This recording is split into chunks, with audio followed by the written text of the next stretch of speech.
Hello and welcome to the Lazy Gardener. Today we're going to make some root protectors for the brassica plants so they're not attacked by root fly. Let's get started. Some people dream of good things. Very few people stay awake and do them.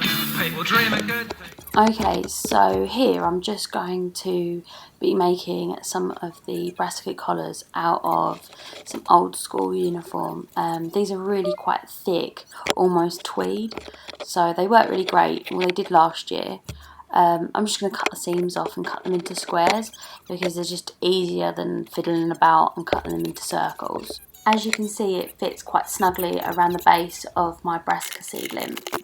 I'm going to repeat this process for every bit of pair of trousers here. I'm just removing any bits of plastic or any bits that can pollute my garden patch, and here are them all finished, covering and protecting my brassicas. Thanks for watching!